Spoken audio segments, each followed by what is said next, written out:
and we've got a phone call from the west side here of Lancaster about a Holley 4000 that needs to get into the hospital. Needs a little bit of work on it, so we're going to take a look at this thing. It's in a 1955 Ford Thunderbird. All right, you can probably hear the ultrasonic cleaner going. Hopefully it's not too bad. I've got a microphone here real close to me. But anyway, what we're going to do now is remove the air horn, and that's kind of simplistic. Think about what holds this together here. Kind of looking at making sure nothing's out of whack or nothing's a real problem. We do want to cut the wire here, the safety wire that's used for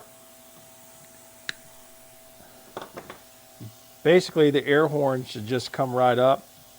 And what keeps the air horn essentially fastened to the throttle body is just the fact that you've got that fuel bowl that's so tight up against it. But we're going to take off our venturis as well here. I've already cut some of the old wire, safety wire, get that out of here. Here's our two screws that have the holes for the safety wire. Of course, our venturis right here. You can tell this is an older kit that took care of this years ago because you've got the leather seal here that kind of sandwich just comes right up. These days they're all neoprene.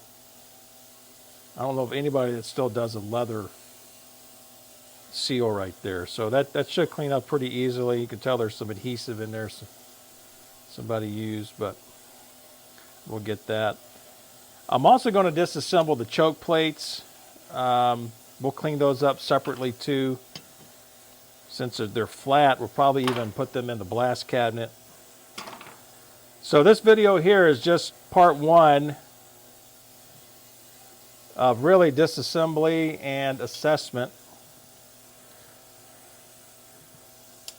We'll get into part two with putting it all back together. Then part three will be installation and initial tune before we get it back to the guy who owns the Thunderbird. The shaft just kind of slides right out of there. So air horns, just really pot metal. For the most part, between 55 and 6, these are the same. Along with the floats, they're the same as well. There are some things with the two models between the 2 years that are just fine. One thing that is a little bit different here, I believe, for the 55 models is that you can remove the entire choke linkage here. You can see this. You've got a little 5/16 nut that retains this. It makes cleaning a little bit easier on the 55 models.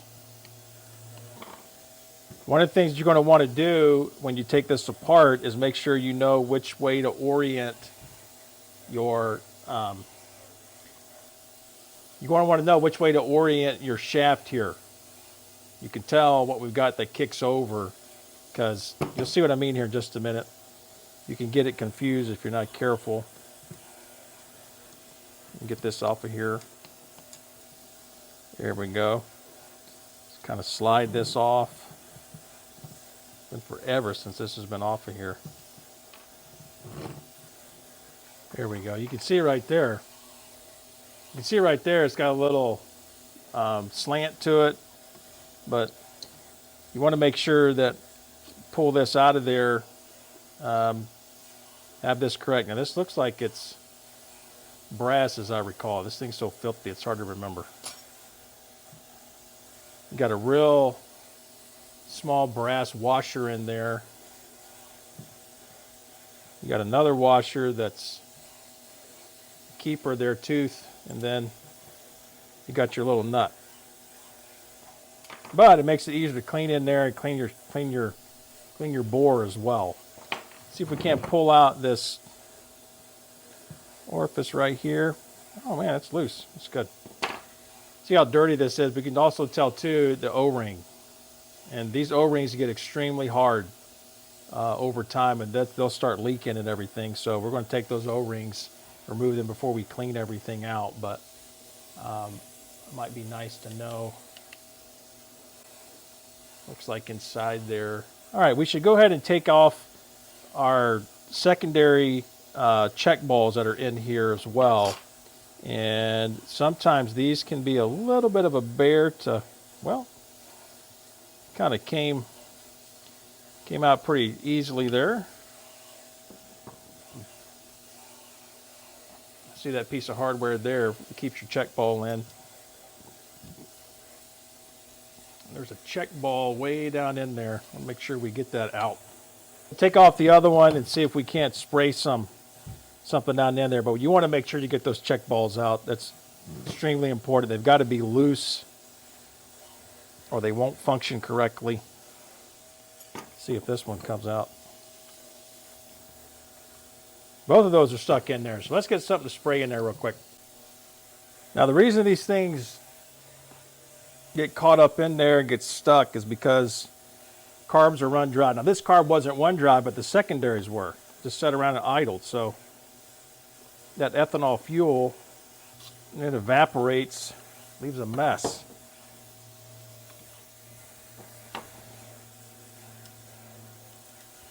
Kind of fish around in there and see if we can get anything moving a little bit.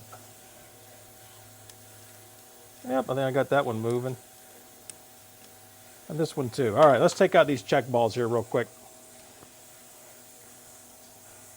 There you go. There's the two check balls that go inside those secondary orifices. All right, we've also got, you can tell here, witness marks where this has been worked on before. You can see where it's been staked. We're going to go ahead and pull out the old washers here. Every kit comes with new washers, so it doesn't matter what we do with these, but go ahead and get these out.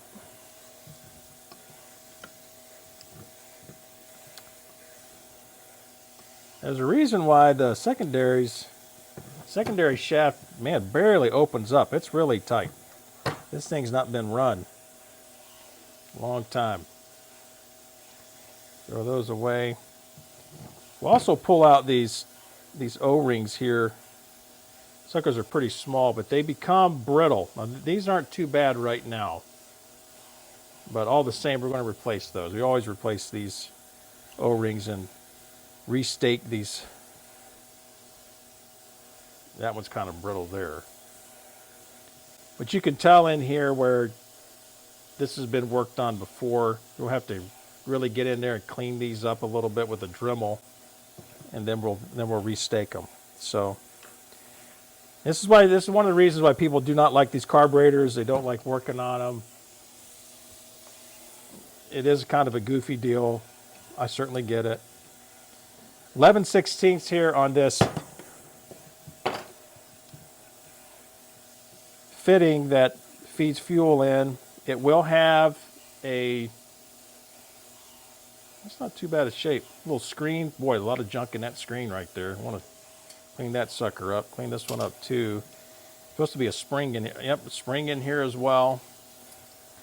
So that's important. You got that little washer sitting there. All right, getting a whole lot closer here. But you can tell in here, I want to get a light for the bottom. You can tell how much gunk, dirt. This thing just sat a long time. It's kind of abused a little bit. So all right, let's go ahead and work here. Let's take off the bracket for our anti-stall dash pot. I see another witness mark that this thing's been rebuilt by some company.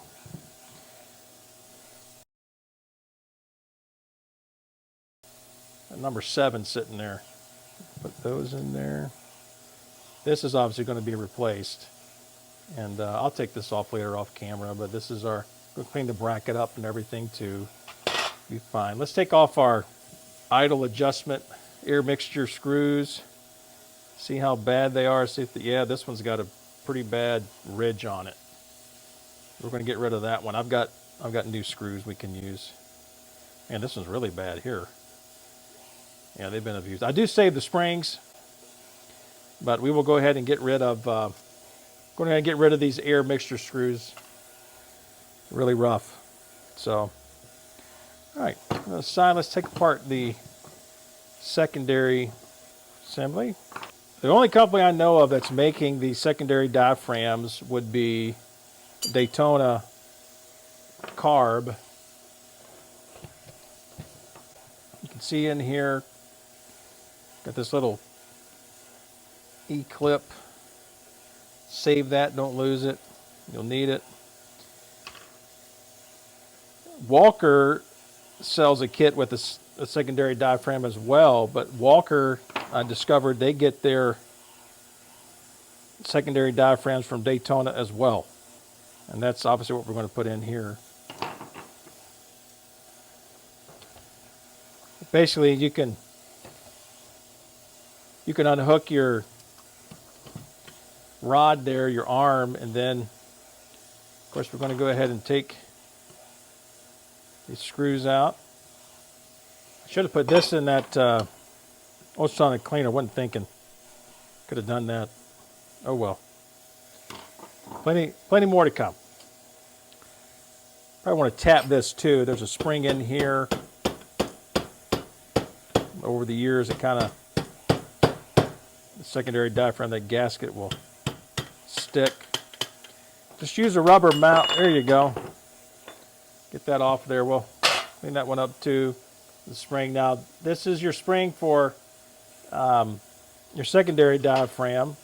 Holley, even today, makes lighter springs for these if you're running 2 4-barrels, which I've got that set up. Yeah, this is pretty hard. So, got a new one to replace that. Keep our spring. Come back over here. Take off our pivot.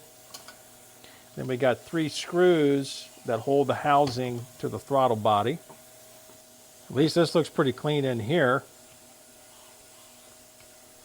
Sometimes guys lose the cover plate or they don't put it back on. If they're rebuilding it, it ends up being a nasty mess inside, but those screws are being held by this gasket here. That's hard and crusty. There we go. Now, there is a check ball up here. You need to make sure that you get that out of there, get really good cleaning. We're going to keep our clip and then our check ball as well. It's a larger check ball than what we had for our secondaries. So another sub-assembly housing we can clean up in our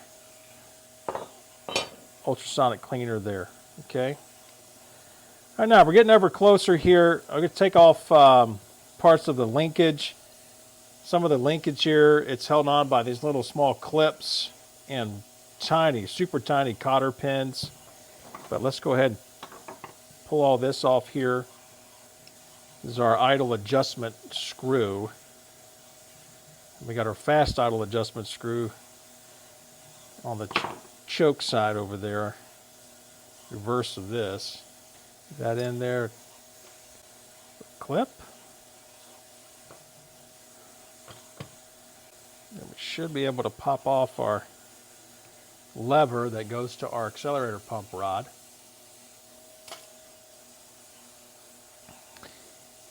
For the secondaries, this little arm right here, shaped like a C, is held on by cotter pins on both sides.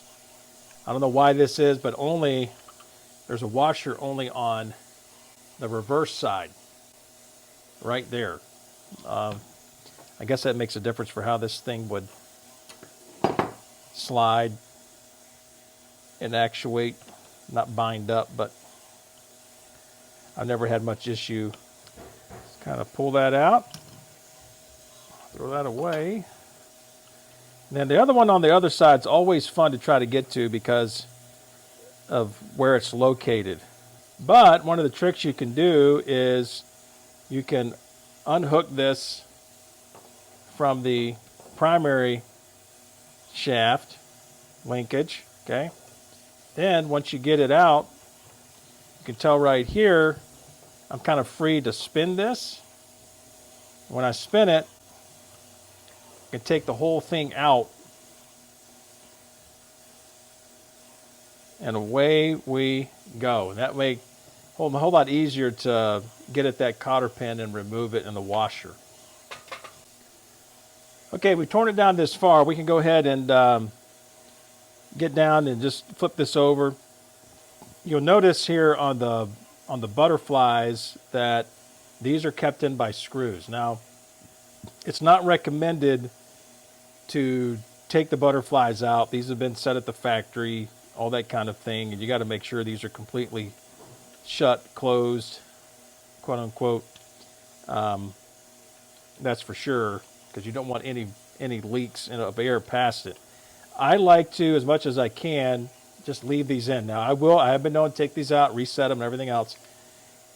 This does not seem like it's overtly loose. It's a little bit loose, the shaft, but not too much.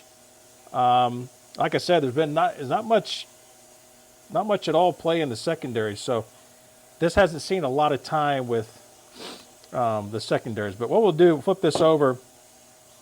We got to remove this shaft right here, this piece of hardware. You can tell it's been removed once.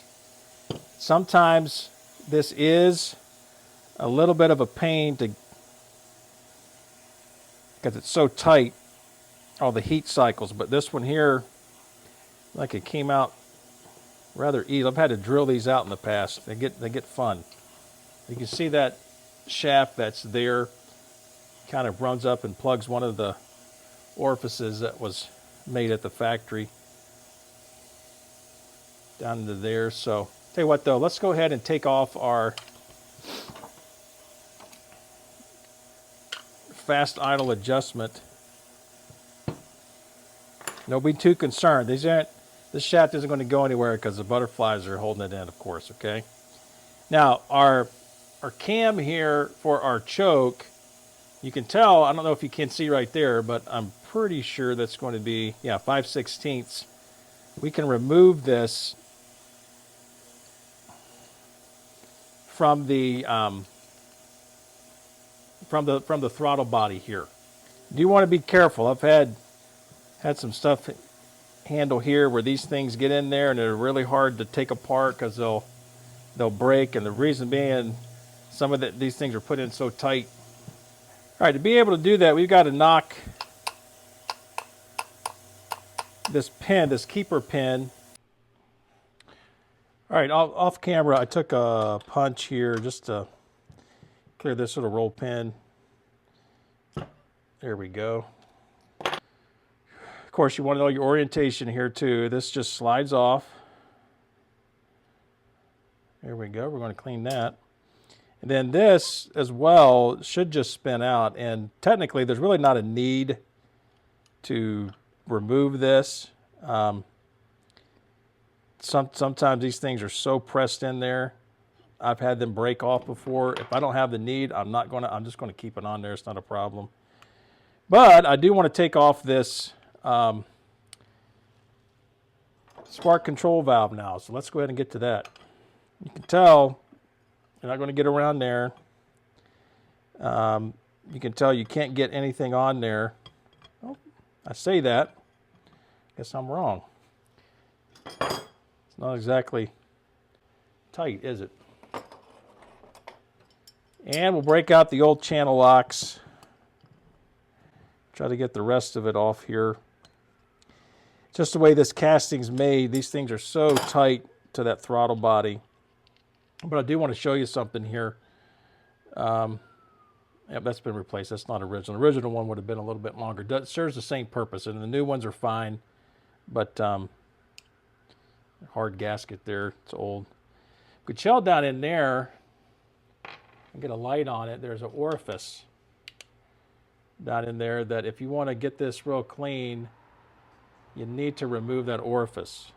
And it looks like this has been removed before when this was rebuilt years ago. It's hard to say, but that came apart, came undone pretty easily here. See if this will pop out for me. Yep, And it's just fine. You can see it there. That's real small, but I don't think there's a check ball in there. I'm going to get my light and just double check. I don't think so. Yeah, I think we're good. I don't think there is. And I don't think there's one in here either. Not a check ball in there. So we're pretty much ready to go then to put this into the ultrasonic cleaner the way that it sits as it is. So let's get to that. One more look at the fuel bowl lid before someone's really done a number on this years ago. I hope this is still usable. You can probably tell right there how far back that got beat up to try to keep those things tight. Man, stuff can get torn up quick, and it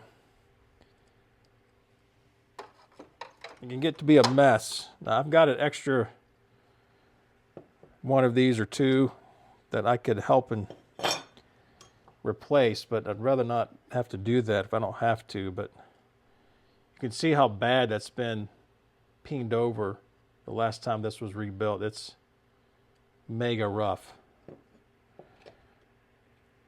It's one of the reasons why Ford Holley changed these in '56.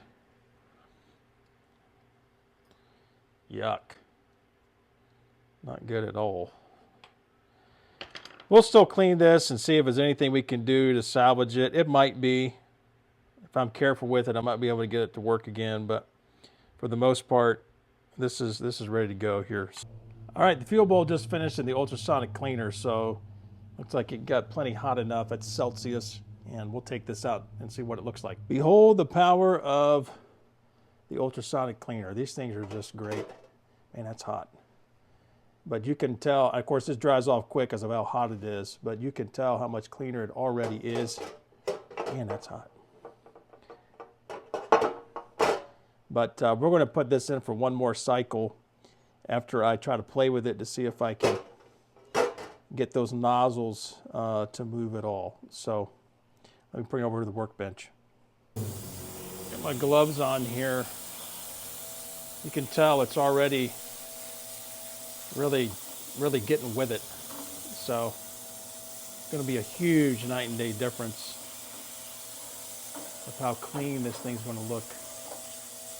Right. All right, probably the worst part of dealing with these Holley 4000s beyond the secondary tubes and staking those washers is trying to get these nozzles out. Now, I've got some clean ones here in inventory. Nobody makes these as far as I know. You can't get these anywhere brand new unless you get them in OS, somebody stashed somewhere. But you can tell how there's so much corrosion. This is due to fuel that has ethanol in it. You got all those deposits, mineral deposits that kind of get in there. You can see in those bores, that's what get those things really stuck, and they're devil to get out. Kind of got in a little bit of a hurry, so it's my own fault, but I did want to show you the difference. And this is why you don't tap on those duck bills. Duck bills are pretty